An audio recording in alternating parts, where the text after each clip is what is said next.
તમારા ધંધાના રોજબરોજના ખર્ચાઓ તમે એડ કરવા માંગતા હોય તો તમે ક્રેલબસ બુક્સમાં એડ કરી શકો છો.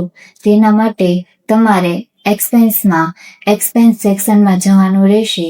ત્યાં એડ એક્સપેન્સમાં જતા આ રીતની સ્ક્રીન ઓપન થશે. તેમાં તમારો એક્સપેન્સ બેંક છે કે કેશ દ્વારા છે તે તમે અહીંથી એડ કરી શકો છો. અને જો ન હોય ડ્રોપડાઉનમાં તો તમે એડ બેંક અથવા કેશનો ઓપ્શન છે ત્યાંથી તમે અકાઉન્ટ એડ કરી શકો છો. એક્સપેન્સ અકાઉન્ટ કયું છે તે તમારે અહીંથી સિલેક્ટ કરવાનું રહેશે. જેમ કે સેલેરી હોય તો તમે સેલેરી એડ કરી શકો છો. ટ્રાન્ઝેક્શન ડિટેલ્સમાં તમારે એક્સપેન્સની ડેટ સિલેક્ટ કરવાની રહેશે. તમારા એક્સપેન્સની જે ડેટ હોય તે તમે અહીંથી સિલેક્ટ કરી શકો છો. અમાઉન્ટમાં એક્સપેન્સનો અમાઉન્ટ એડ કરવાનું રહેશે. એક્સપેન્સને લગતું કોઈ પણ ડિસ્ક્રિપ્શન હોય તો તે તમે અહીંથી એડ કરી શકો છો. એક્સપેન્સને લગતી કોઈ પણ નોટ હોય તો તે તમે અહીં એડ કરી શકો છો. અટેચ ડોક્યુમેન્ટમાં તમારે ધંધાના કાચા પાકા બિલ અહીંથી અપલોડ કરી શકો છો.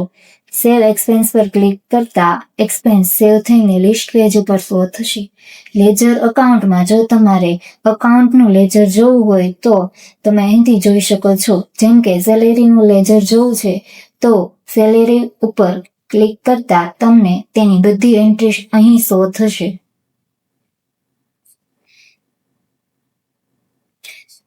પ્લસ આઇકન પર ક્લિક કરતા તમે અહીં એક્સપેન્સને લગતા ડોક્યુમેન્ટ અપલોડ કરી શકો છો.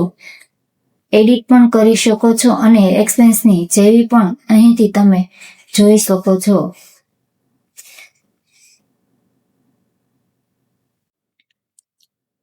તમારે તમારા ધંધાના ડિસિઝન લેવા હોય તો તે તમે એક્સપર્ટ એનાલિટિક્સ પરથી લઈ શકો છો. અહીં તમને એક્સપેન્સનું ઓવરઓલ ડેશબોર્ડ શો થાય છે. તેમાં તમે ડેટ રેન્જમાં તમે વીક વાઇઝ, મંથ વાઇઝ અને યર વાઇઝ ફિલ્ટર લગાવીને તેનો એક્સપેન્સ જોઈ શકો છો.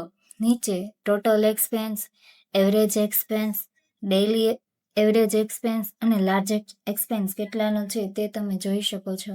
નીચે એક્સપેન્સ ટ્રેન્ડમાં તમે ફાઇનાન્શિયલ યરનો મંથ વાઇઝ એક્સપેન્સ ચાર્ટ જોઈ શકો છો. નીચે ફાઇનાન્શિયલ યર કમ્પેરિઝનમાં તમે લાસ્ટ 3 યરની એક્સપેન્સ કમ્પેરિઝન જોઈ શકો છો. ટોપ 10 લાર્જેસ્ટ એક્સપેન્સમાં તમે 10 લાર્જેસ્ટ એક્સપેન્સ જોઈ શકો છો. એક્સપોર્ટ રિપોર્ટ પર ક્લિક કરતા તમે એક્સપેન્સનો રિપોર્ટ પીડીએફ અથવા એક્સેલ દ્વારા તમે એક્સપોર્ટ કરી શકો છો. જેના માટે તમારે એક્સપોર્ટ નાઉ પર ક્લિક કરવાનું રહેશે.